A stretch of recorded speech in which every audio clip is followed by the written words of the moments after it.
Next question is from gravitation, right? And it is based on gravitational potential. The question is, from a solid sphere of mass capital M and radius capital R, a spherical portion of radius r by 2 is removed as shown in the figure.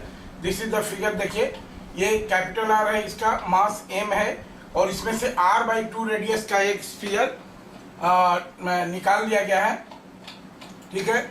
Now taking gravitational potential V is equal to 0 at R is equal to infinity, जो normal convention है हम लेते हैं कि infinity पर किसी भी मासी बॉडी का ग्रेविटेशनल पोटेंशियल 0 होगा. The potential at the centre of cavity this form is. Now this is the cavity, this is the cavity और इसकी रेडियस कितनी है? This is r by 2.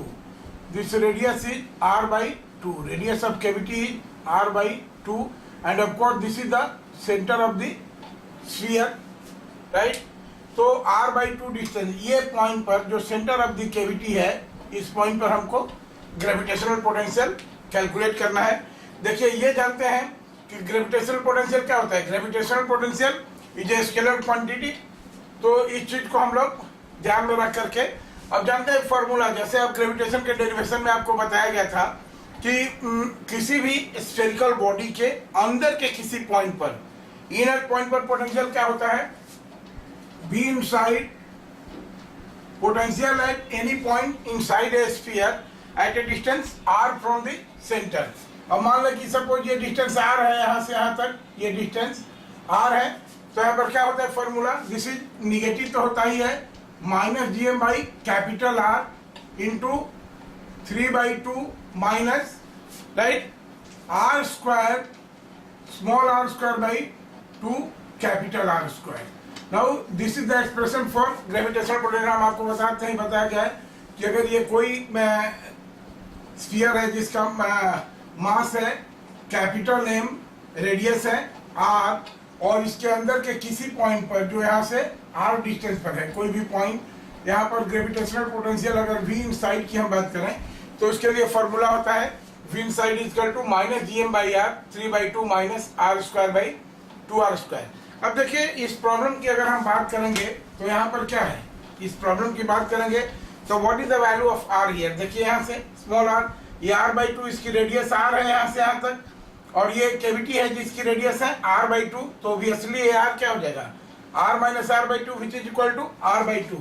तो from here r is equal to capital R by 2, और तब यहाँ से हम कैलकुलेट करेंगे v inside will is equal to V inside is equal to, या V center of the cavity जो required point है, this is minus gm by R and this is 3/2 minus R square. R is equal to R by 2.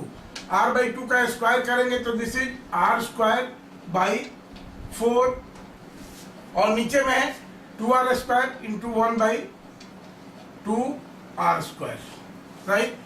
तो ये देखिए क्या हो गया, ये R स्क्वायर कैंसिल हो गया, R स्क्वायर कैंसिल हो गया.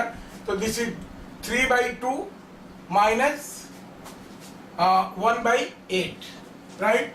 तो this will be equal to, देखिए 3/2 माइनस 1/8, इसको 4 से मल्टीप्लाई कर लिए, दोनों तरफ 4 से मल्टीप्लाई कर लिए, 8 हो गया.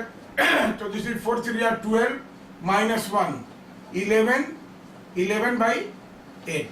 So this will be equal to how much? 11/8.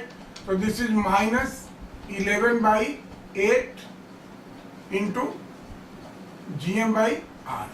Now यहाँ पर आया, और सपोज ये क्या हुआ, this is the potential at center of cavity.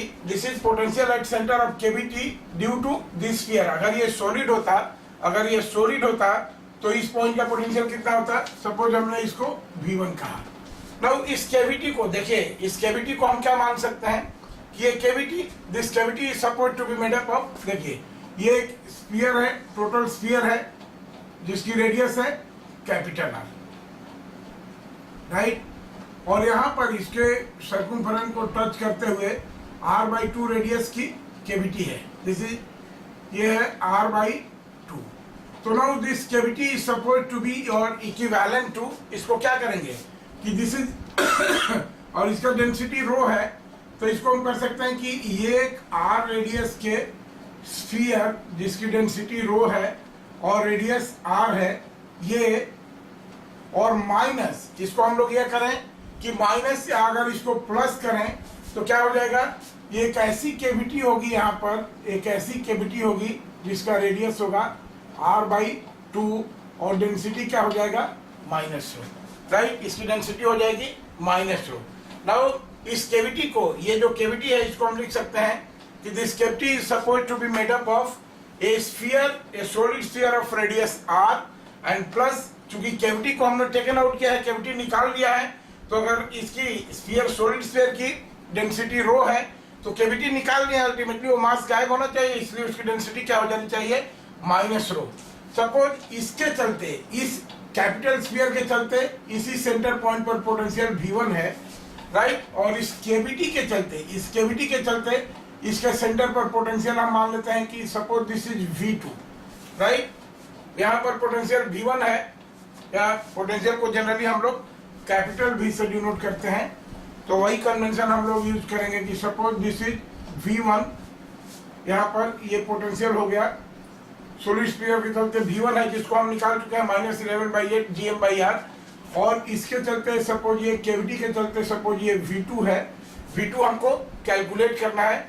ये V2 के कैविटी के लिए क्या हो जाए, कैविटी की डेंसिटी -ρ है और रेडियस r/2 है, और इस कैविटी की मास हम कैलकुलेट कर लेंगे, राइट। तो इस कैविटी के चलते V2 है, तो हम जानते हैं कि पोटेंशियल एक स्केलर क्वांटिटी है, therefore net potential at the centre of cavity will be equal to V1 + V2, scalar है इसलिए कोई दिमाग लगाने की जरूरत नहीं है।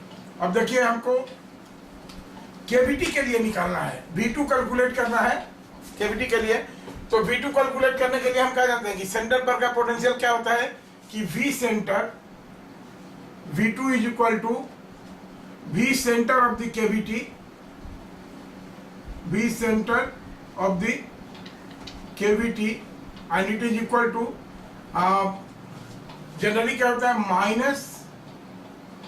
-3/2 Gm'/r',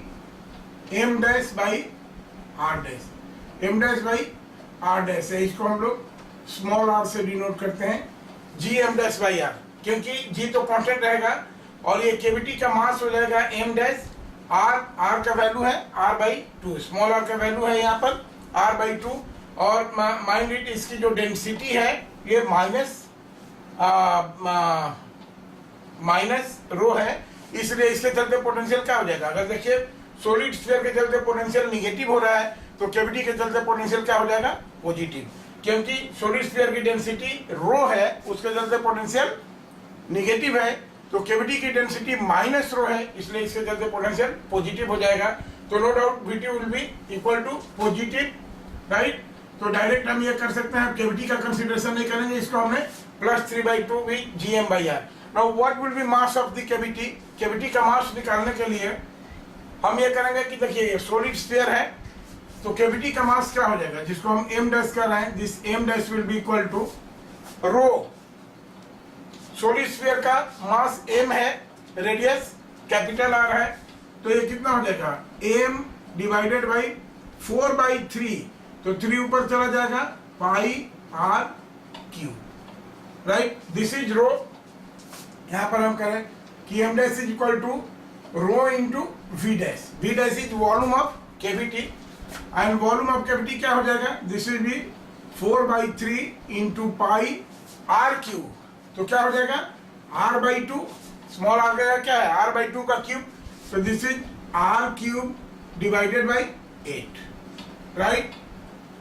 तो ये हो गया हमारा। अब देखिए यहाँ से ये 4 से 4 कट गया, 3 से 3 कट गया, पाई से पाई कट गया, नाउ ये r³ से r³ कट गया, तो फाइनली ये क्या हुआ, दिस इज m/8, तो m' का वैल्यू आ गया m/8, right, mass of the cavity.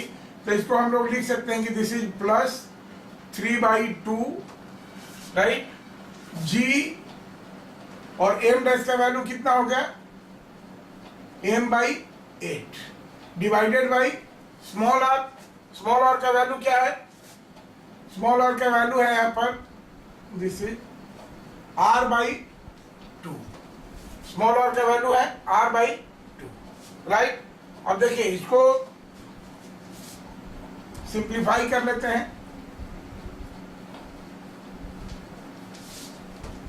तो सिंप्लीफाई करने के बाद में कितना आएगा, देखिए this will be equal to, देखिए 2 से 2 कैंसिल हो गया और ये कितना हो जाएगा 3/8। तो this will be equal two plus 3/8 GM/R, right? This will be equal to plus 3/8 GM by capital R. Now this is due. Therefore, the potential at center of the cavity. Therefore, potential at center of cavity, which is equal to V1 plus V2, and which is equal to V1 is minus 11/8 GM/R and plus 3/8 GM/R. So देखिए 8 common ले लेंगे, 3 minus 11 it is -8, -8/8 1 हो जाएगा। तो this is minus GM/R, minus GM/R. So correct option is option 2. This is the correct option. Option 2 is the correct. Minus GM/R is the correct option. Okay.